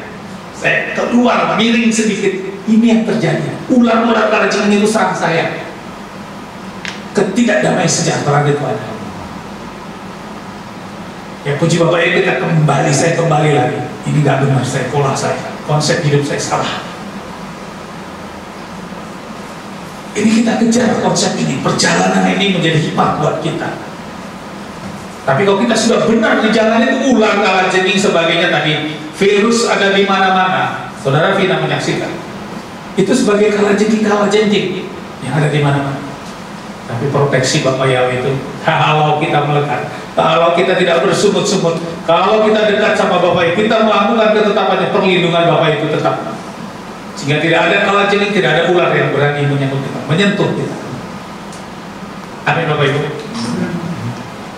Teguhkan hati kita, teguhkan iman kita, iman rohani kita dalam menjalani kehidupan kita. Kita kembali ke jalurnya Bapak Yahweh.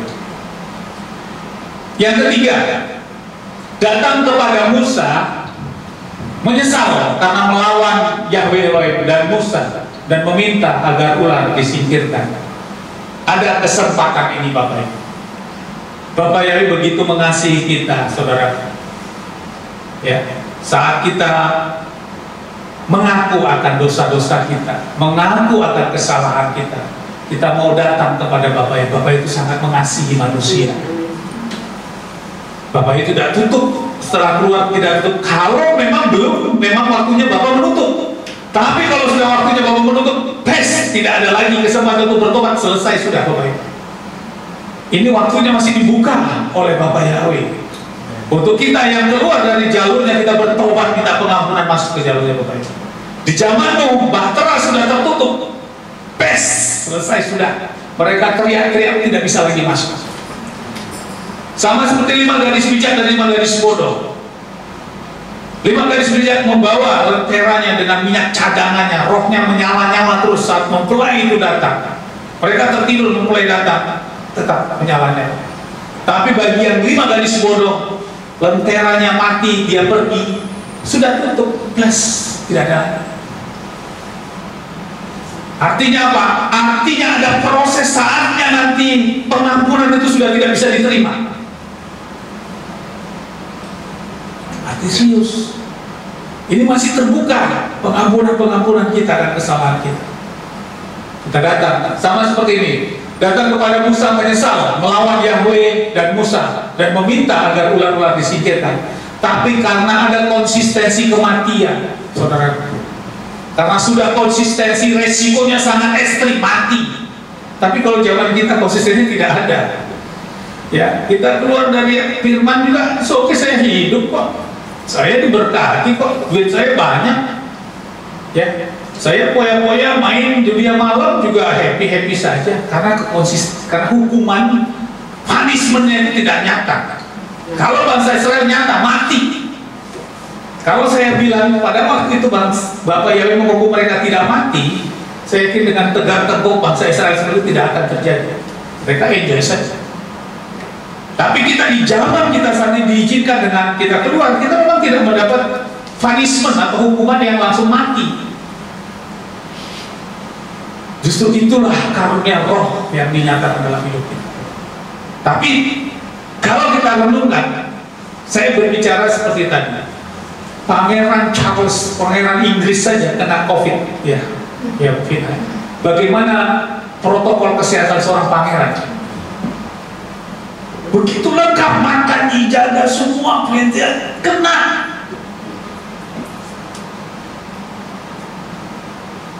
Artinya Bapak itu dahsyat, Bapak yang itu sangat dahsyat. Untuk memproteksi kita yang memang berjalan-jalannya Bapak Ibu. Sama seperti ini, kita diberi kesempatan untuk kita mengampun. Sehingga di Yesaya 55 ayat 7 dikatakan, biarlah orang fasik meninggalkan jalannya. Artinya bertobat Bapak Ibu. Kalau kita sudah keluar dari jaluran baru, kita bertobat. Dan orang jahat meninggalkan rancangan-rancangannya. Dan biarlah dia kembali kepada Yahweh Elohim. Dan dia akan berkemurahan kepadanya dan kepada Elohim kita, karena dia akan melimpahkan pengampunan. Masih kebuka, saudara. Pengampunan itu masih kebuka. Tapi pengampunan yang kita lakukan tentu pengampunan yang sungguh-sungguh. Jangan lagi kembali lagi. Sama seperti keledai masuk kepada lubang yang sama, masuk kepada lubang yang sama terus. Tidak seperti itu. Kita berjuang untuk ini Bapak Ibu. Kita rubah konsep hidup kita. Kita jangan bersungut-sungut. Ini yang ketiga. Kemudian yang keempat Bapak Ibu, Yahweh Elohim memerintahkan untuk membuat ular tedung dan ditaruh di tiang. Orang yang melihat ular tembaga itu maka ia hidup. Saudaraku, tentang melihat di sini bukan melihat seperti kita melihat biasa-biasa. Di dalam melihat atau memandang dalam bahasa Ibrani ada pemahaman dua, yaitu raha itu melihat biasa saja. Melihat biasa saja seperti ini Bapak Ibu. Kalau ibaratnya kita lagi jalan, ilustrasi jalan ke mall saja lah. Mungkin ibu-ibu suka ke mall atau kita melihat ada sesuatu yang biasa, lihat aja, oh ya. Contoh melihat ada baju, karena udah punya baju, aku udah punya, biasa saja. Tapi begitu melihat sesuatu yang dikehendaki, ini pengen banget ini, saya belum punya ini keren ini. Nah itu yang dimaksud nabat. Jadi pemahaman melihat ini ada yang melihat biasa-biasa, ada yang melihat nabat. Nabat itu melihat dengan sungguh-sungguh dan berpengharapan. Jadi kata melihat patung ular atau ular tembaga ini bahasa itu untuk penita melihat itu masuk ke poin kedua ini Bapak Ibu. Bukan hanya melihat biasa saja, tapi yang memang berpengharapan. Karena apa? Resikonya nyawa mereka akan melayang saat mereka sudah dipatung ular. Jadi tentang melihat di sini ditaruh di tiang orang yang melihat. Kata melihat ini adalah melihat poin kedua dalam bahasa Ibraninya, yaitu nabat, melihat dengan sungguh-sungguh dan berpengharapan. Maka mereka akan hidup kembali. Artinya apa? Kita lakukan pertobatan juga, bukan hanya pertobatan aku bertobat hari ini, tapi tidak sungguh-sungguh. Maka kita tetap tergiring nih, waktunya berjalan kita tidak. Tapi di sini adalah sifat bertobat yang benar-benar sungguh-sungguh, totalitas. Sama seperti bangsa Israel melihat ular tembaga itu kan hanya dipatok lihat sembuh, tidak saudara. Tapi melihatnya dengan meratap, meminta, mohon kepada dia akan diberikan kesembuhan. Tiang satu Bapak Ibu, bangsa Israel pada waktu itu 6.000 lebih. Bayangin, kalau yang dipatok di ujung gimana mau melihat? Yang di ujung sana dipatok ular paling ujung, dia mau datang, dia harus berjuang untuk melihat. Bukan patung itu kan tidak setinggi apa sih patung yang bisa dibuat, tiang yang dibuat. Sementara orangnya 6.000 lebih. yang mengikuti bangsa Israel pada waktu itu, Exodus itu. Dikumpulkan 6.000 lebih dari satu lapangan stadion itu penuh ya. Kalau itu pun ini kan berkemah. Wah, yang ada yang dibantu ular di sana, mereka jahat. Lihat, dia perlu perjuangan, mereka harus sungguh-sungguh datang. Jadi kata melihat ini adalah dilakukan dengan sungguh-sungguh. Bisa diterima ya, amin Bapak Ibu ya. Konteks inilah yang diinginkan kita dalam penyembahan kita sesungguhnya Bapak Ibu. Tentang ular tembaga dihadapkan dengan penyembahan, sikap penyembahan sungguh-sungguh kita. Jadi sangat tidak main-main dalam hal ini. Sehingga Bapak Ibu di Yohanes 3 ayat 14 dikatakan, sama seperti Musa meninggikan ular di padang gurun, demikian pula lah seharusnya anak manusia Yesua ditinggikan. Jadi kita ini pernyataan Yesua sendiri Bapak Ibu. Ya, sama seperti Yohanes 3 ayat 14, sama seperti Musa meninggikan ular di padang gurun. Jadi ditinggikan ular, bersungguh-sungguh bangsa Israel meninggikan ular itu, maka mereka akan sembuh dari dipatuk. Dan kita juga demikian pula seharusnya anak manusia Yesua ditinggikan. Bukan hanya melihat seperti Hana tadi, melihat sepintas begini aja, tapi nada sungguh-sungguh berpengharapan. Inilah kehendak firman saudara. Bagaimana kita menyikapi doa-doa kita, penyembahan kita? Ya. Apakah kita berdoa biasa-biasa saja, tapi kita menginginkan sesuatu yang luar biasa dari Bapa ya? Ya. Tidak seperti itu, saudara. Firman mengatakan bukan seperti itu. Ini keinginan Yesua langsung, sama seperti Musa meninggikan ular di padang gurun. Yang ditinggikan tadi bukan Hana, bukan hanya melihat biasa.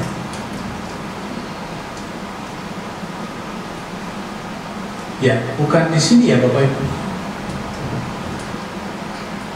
Bukan di sini, tapi di Nabat, melihat dengan sungguh-sungguh dan berpengharapan. Jadi penggenapan di dalam Yesua HaMasiah, Yohanes 4 ayat 14, sama seperti Musa meninggikan ular di padang gurun, demikian pula seharusnya anak manusia Yesua HaMasiah ditinggikan. Itulah yang kita lakukan, meninggikan Yesua HaMasiah.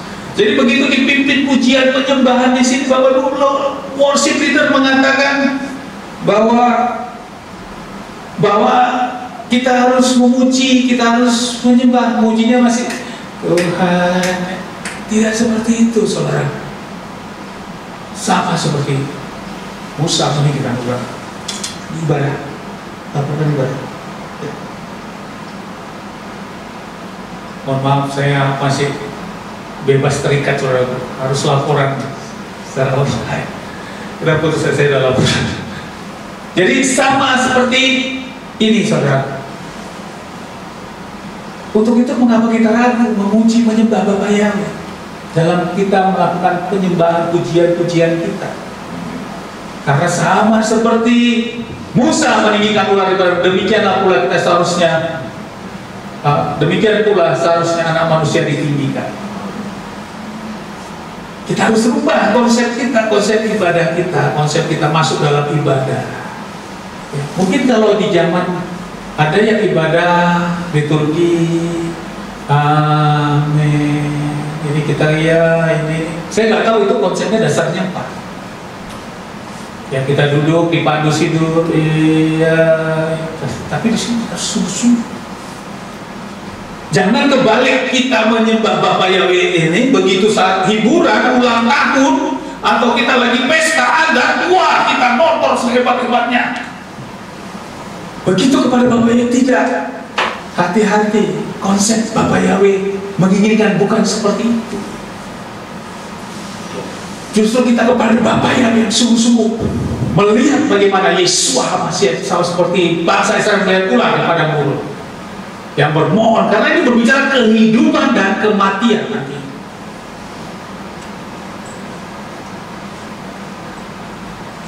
Lukas 24 ayat 27.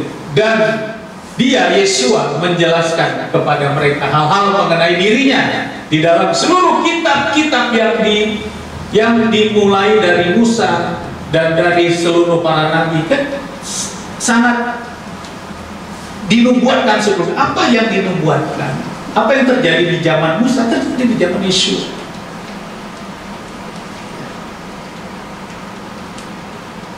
Terjadi di zaman Yeshua. Tentang ini, tentang meninggikan. Yeshua juga harus sama seperti Musa meninggikan di padang gurun, meninggikan ular itu. Saudara,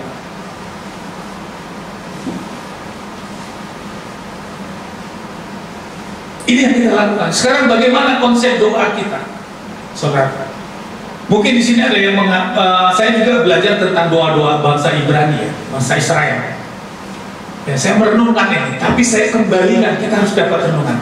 Mereka berdoa begini, Bapak Ibu, menghadap ke timur, arah ke timur.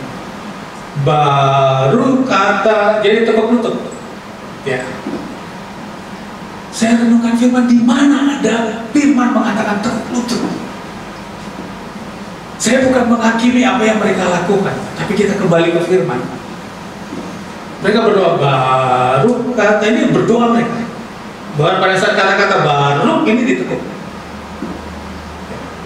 Tapi kita lihat kesungguhan bagaimana Mazmur Daud. Mazmur 95 ayat 6 sampai 8. Marilah, biarlah kita menyembah dan sujud. Biarlah kita berlutut di hadapan Yahweh, Elohim pencipta kita. Ayat 7. Sebab Dia adalah Elohim kita, dan kita adalah umat gembalanya, dan kawanan domba datang domba di tangannya. Hari ini saudaraku, jika kamu mendengarkan suaranya, janganlah keraskan hatimu seperti di Meriba. Meriba tadi, air Meriba sama seperti bangsa Israel tadi yang mengeraskan hati di situ. Seperti pada waktu di masa di padang gurun yang dilakukan, kita menyembah dan sujud. Kesungguhan kita dalam penyembahan Bapak Ibu. Jadi saudaraku, ini yang diambil konsep ini oleh saudara kita, sepupu kita, sehingga mereka berdoa dengan berlutut menyembah sujud. Akhirnya mereka diberkati dengan konsep ini, tapi berdoa kepada ilah mereka. Sementara kita dalam doa-doa penyembahan kita tadi seperti itu. Saya nggak tahu di mana di dasar firman itu. Mungkin ada di Talmud, tapi firman tidak seperti itu. Tapi Mazmur Daud, bukan hanya Mazmur Daud. Firman tadi, Musa dan Harun juga sujud, dia meminta permohonan.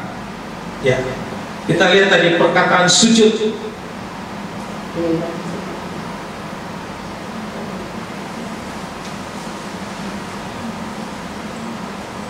Bilangan, nah ini dia. Datang kepada Musa, berdoa kepada Yahweh, biarlah Dia menyingkirkan ular, dan berdoa kepada bangsa. Ayat Bilangan 21 ayat 8 tadi, dan berfirman lagi kepada, buatlah bagi buatlah. Kemudian di sini, datanglah bangsa itu kepada Musa dan berkata, kami telah berdosa melawan Yahweh Elohim. Berdoalah kepada Yahweh, biarlah menyingkirkan ular-ular dari kami. Musa membuat sebuah ular, menaruhnya pada tiang. Berarti yang sujud tadi di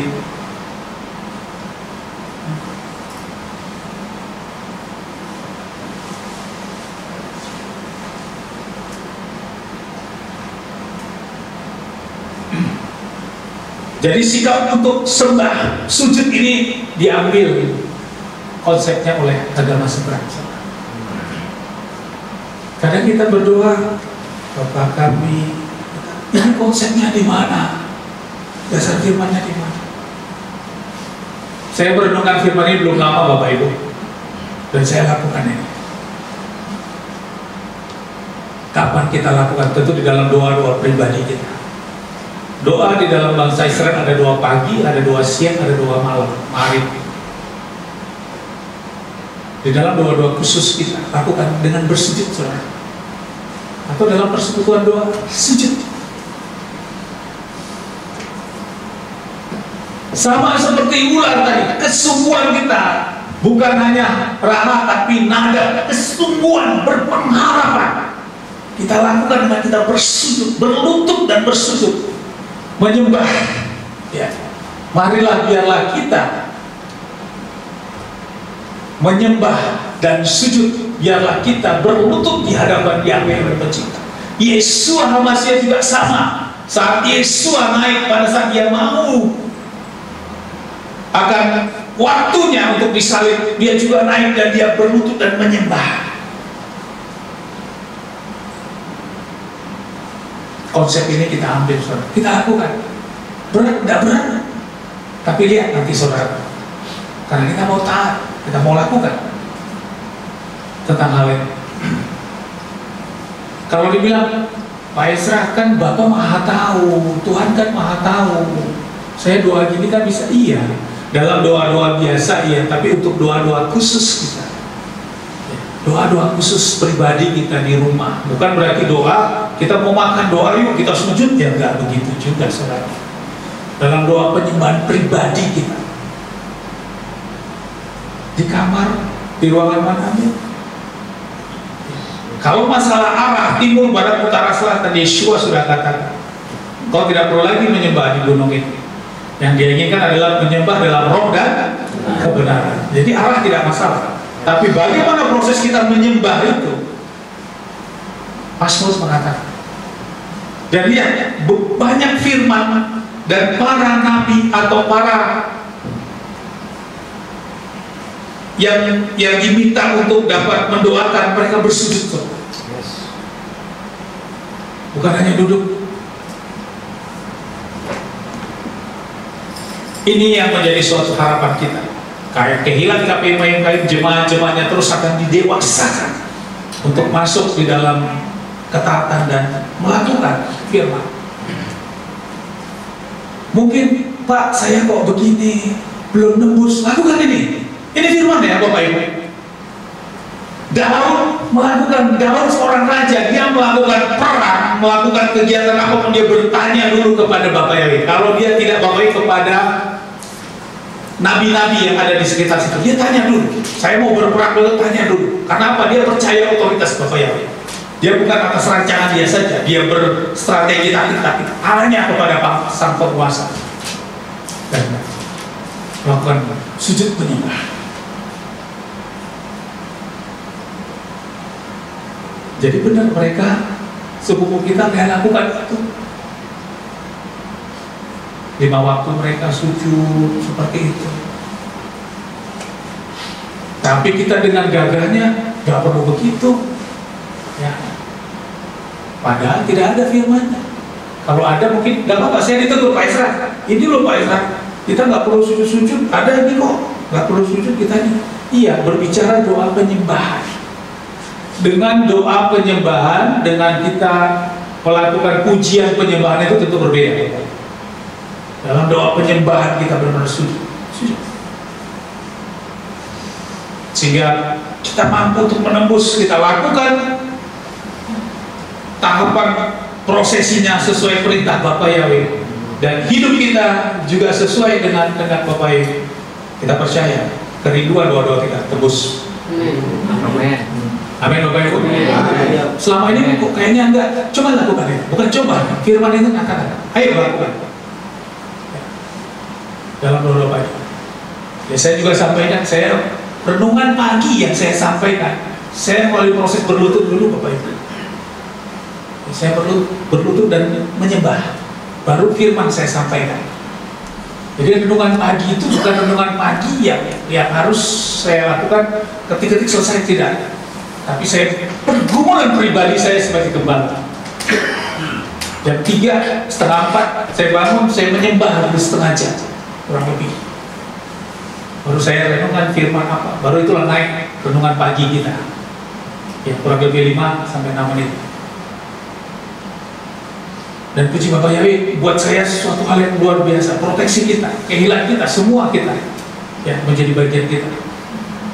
Dan hal ini saya berharap bisa sama-sama kita memahami tentang ini. Jadi konsep tentang ular tembaga ini, bagaimana ular tembaga yang didirikan oleh Musa oleh karena bersungguh-sungguhnya bangsa Israel, merubah konsep hidup kita saat ini dalam iman kita, menjalani kehidupan kita.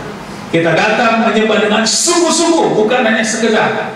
Dan proses bersungguh-sungguh itu buktinya kita dalam penyembahan kita juga bersujud lutut, lakukan penyembahannya. Di habis menyembah kita, baru kita memohon meminta.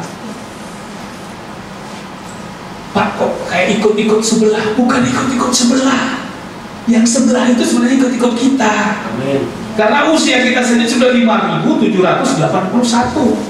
Mereka baru 1.400 sekian itu, 41. Tapi kita nggak dapat spirit ini. Mereka yang dapat kepada ilah mereka, diberkati mereka oleh ilah mereka. Tapi kita dapat spirit ini, kita lakukan, tentu yang memberkati kita adalah Bapa Yahweh di dalam Adonai Yeshua Mashiach, sang pemilik kehidupan ini. Amin Bapak Ibu. Ayo kita mulai. Yang memang belum, kita mulai. Saya percaya di sini sudah ada yang melakukan itu dan saksian-saksiannya tentu luar biasa. Kita lakukan ketatan-ketatan. Ini saja renungan firman kita pada pagi hari ini. Amin. Bapak Yahweh dipermuliakan buat kita semua. Haleluya.